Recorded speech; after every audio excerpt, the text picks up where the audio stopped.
So last week, I actually received a very unexpected award at the Washington State GOP dinner in Bellevue. And one of the questions that I've had is, what does this really mean? You can see a photo right here. Last Friday, basically, they had the Washington State GOP dinner in Bellevue, and I received this Volunteer of the Year award that was presented by former state senator Simon Siefke. And he's the former state senator from the 42nd Legislative District, which is up in Whatcom County. Now, in this photo, I'm also standing next to Ashley from Whatcom County, who also received the same award for her tireless work in Whatcom County over the last few years, volunteering on just so many campaigns locally. Now, I generally don't get too personal in my videos, but I will admit that I was genuinely surprised by this award, and I certainly didn't expect it at all. Usually, I have at least some warning that something like this could happen, but I confess I did not in this case, which means I guess I need to get better sources in the Washington State Republican Party because I've not known them to keep a secret like this so well before. However, part of the reason this surprised me is that although I view myself as an activist for freedom and liberty, and I've been writing articles and producing videos like the one you're watching today now for over 10 years, I've not been on anyone's shortlist for an award from the Washington State Republican Party. And this is because I freely admit that I've stepped on more than a few toes there over the years, and depending on how you define the establishment, I'm sure that I've offended more than my fair share of people in positions of power. Now, that being said, it is always true that I have been traveling around the state training activists, trying to encourage more citizen journalism, and I frequently speak at Republican Lincoln Day dinners, including helping as an MC at dozens of them over the years. And I've been doing this all over the state. So I haven't really changed a lot over the past 13 years of just this continuous activism year-round.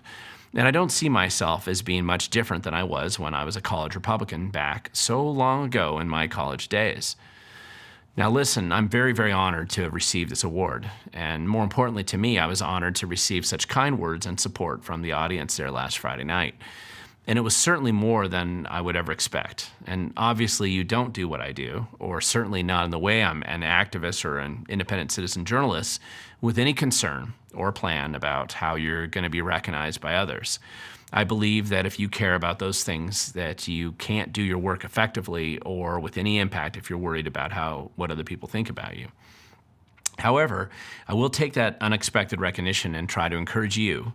If you're watching this video and you want to become more engaged, more impactful, and more civic-minded in your community, I'm here to help you if I can.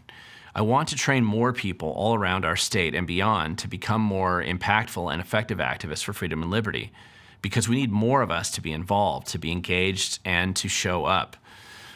I always discuss the importance of showing up, and it probably sounds a bit cliche to my regular viewers, but it's something that I really believe to the depths of my soul, and now is the time when people who care about freedom and liberty, we really need to be showing up. Now, for those of you becoming more engaged and involved out there in our state, don't put me on that pedestal out there. I really do encourage you to reach out to me, organize a group of like-minded people where you live, and invite me to come out and help train your group, just to be more impactful where you live right now. Freedom and liberty is genuinely at risk in our time. Government needs to be held accountable. We need more watchdogs. We need many more people willing to speak truth to power and to find effective ways to address the freedom and liberty challenges that we all face, from our local school boards all the way to Washington, D.C. However, ultimately, it's not about me. It starts basically with you. It starts with your desire to become part of the change that you want to see. Nothing will make me happier than to see you standing next to me on that stage next year, being recognized by a large room full of people for the work that you've done to help advance freedom and liberty in your community. But to do that, you're going to have to show up because, as I always say, the future belongs to those who show up.